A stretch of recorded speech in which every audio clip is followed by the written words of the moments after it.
بسم الله الرحمن الرحيم والصلاة والسلام على رسوله وصحبه أجمعين. Mr. President of the Renew PAC, Mr. Speaker of Ivory Coast, Madam President of International Liberal, my sister Hakima Haiti, Honorable MPs, Excellencies, fellow Liberals, ladies and gentlemen. Allow me first to express my delight, together with the joy of Mouvement Populaire, Union Constitutionnelle, and the Parti Libéral, as well as the pleasure of President Hakima Haiti, to have the Renew PAC annual conference being held here in the magnificent, colorful city of Marrakesh. Allow me second to thank the organizers, co-organizers, and all those who contributed to make of the Renew PAC annual meeting the event that it is today. The choice of Marrakesh as the venue of Renew PAC annual conference is not haphazard, nor is it fortuitous. Marrakesh is indeed one of the 4 imperial cities of Morocco. The city was founded in late 11th century as the imperial capital of the Almoravid Empire, which is an imperial Berber Muslim dynasty that stretched over the western Maghreb and the Andalusia, which was the Muslim-ruled area of the Iberian Peninsula.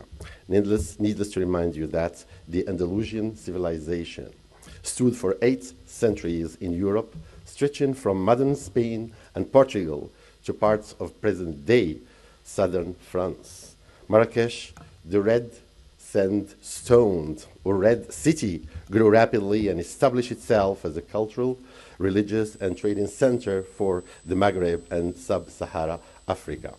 Late King Hassan II said once, describing Morocco through the analogy of the tree, and he went like, Morocco is a tree deeply rooted in Africa with the leaves stretching over Europe. The idea here is to emphasize both the Moorish influence in Iberia, as you might have noticed in the cuisine, spices, architecture, and much more, as well as the Morocco's ancient ties with sub-Sahara Africa, which go as far back as the founding of the kingdom in the 7th century onwards. This is to say, ladies and gentlemen, that the choice of Marrakesh is to host this meeting is not inappropriate. Morocco is indeed linked historically and culturally to both Europe and Africa. Now, Renew Europe and Africa, reinforcing the liberal cooperation. A striking observation here. We seem more likely to opt for the use of the prefix renew, which linguistically means resume after interruption. My question here is, what is it that has been interrupted in Europe and that we have to resume today? Then again, reinforcing the liberal cooperation. The prefix shows up again and indicates that liberal cooperation has been weakened and that we need maybe to roll up our sleeves to make this enforcement happen. The main conclusion here is a prevailing discomfort and uneasiness in both continents, Europe and Africa.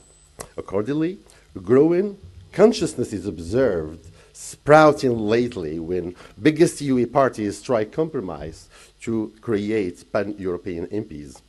In fact, the biggest EU party families have agreed to push to allow for a so-called pan-European members of the European Parliament, which could further European integration. This move is visibly motivated by the feeling of an easy, anxious Europe that has never been so much in danger, as the Brexit points it out. And as President Emmanuel Macron has warned once, the European trap, according to Macron, is not one of being part of the European Union. The trap is in the lie and the irresponsibility that can destroy it. He carries out by posing the major misconceptions, saying, who told the British citizens the truth about their post-Brexit future? Who spoke to them about losing access to the European market? It is rejection without alternatives. The angermongers, backed by fake news, promise anything and everything. and getting us to do things that make no sense. And so our democracy ends making no sense.